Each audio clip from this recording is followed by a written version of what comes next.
8 a.m., I was sprinting my way through Jogeshwari station, not giving a second look to who's standing in the way, what's selling on the road.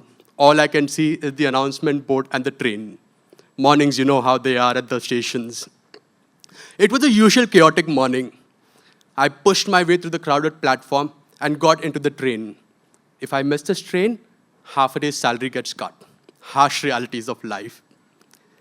Rushing to grab a place for myself in the train, I pulled out a book from my bag, The 100 Minds That Made the Market by Ken Fisher.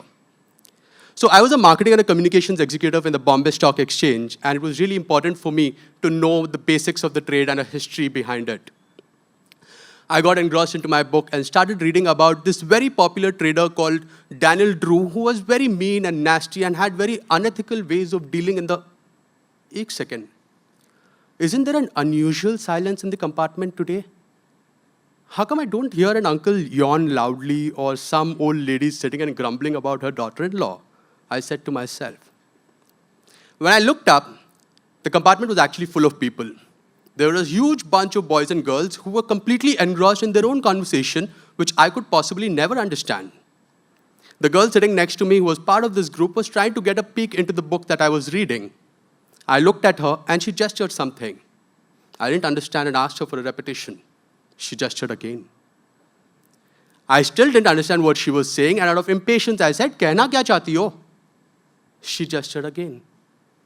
But this time, the gesture meant, "I'm deaf, I can't hear. I'm mute, I can't talk."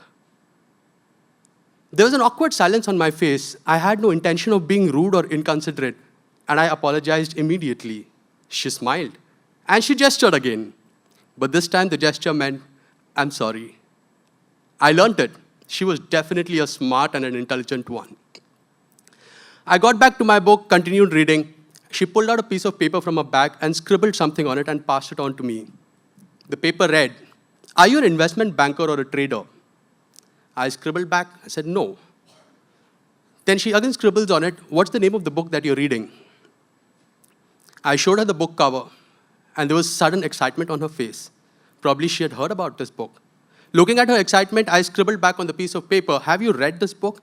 She said, "No, I haven't, but I think I've heard of it." Then she again scribbles, "What do you do?" I scribbled back, saying that I'm a marketing and a communications executive in the Bombay Stock Exchange. There was sudden surprise on her face, and she scribbles back, "I've heard of marketing, but what is communications?" At that point, I really didn't know how to explain what I do for a living to this girl, because that's a problem that I face every day with my family members as well. So I said to myself, "Beta, agar aaj तूने इसको समझा दिया, तू क्या करता है? तू champion है." So I pulled out a piece of paper from my bag and scribbled on it. Every brand has a message to deliver to its customers to showcase its USPs, pricing, and specialities. They use newspapers, magazines, social media, and television channels to get this message out to their consumers. My job is to make this process simple, fun, and engaging. And I gave this paper to her. She finished reading, and she was so excited, there was a sudden sparkle on her face, just the way you teach a 5-year-old girl how to dress a Barbie doll and plait her hair. Our conversation just didn't end there. We spoke about a lot of other things, and we realized that both of us love Shah Rukh Khan. Both of us hate coffee, but love cold coffee. And both of us had a bucket list which had one thing in common: watching the Northern Lights before we die. Looking at our intense conversation on a piece of paper, her friends were really eager to know what we were talking about.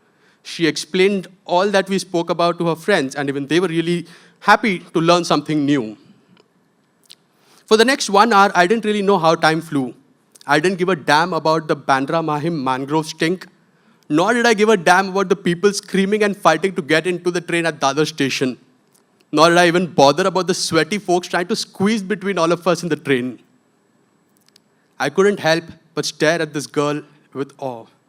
I was head over heels in love with her. In love? Maybe not, but I was definitely crushing on her. This girl made me realize one thing. She was living her life to the fullest. There was radiance in her smile. Her twinkling eyes could make even a dull, gloomy, rainy day bright and beautiful.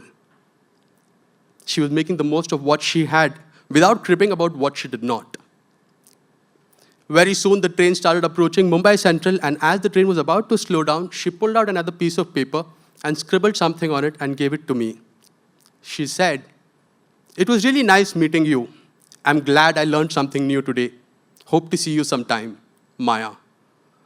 She got up and left the train without giving a second look. The typical SRK style that I was hoping ek baar palat kar dekh le, but she didn't. She went her way, and all I could do was smile and go my way. That gave me one thought. कभी कभी मेरे दिल में ख्याल आता है, कभी कभी मेरे दिल में ख्याल आता है, जैसे अंधेरे रातों में तेरी यादें ख्वाब बन जाए, जैसे बीमार को बेवजह करार आ जाए, जैसे अमावस्या की रात को चांद नजर आ जाए।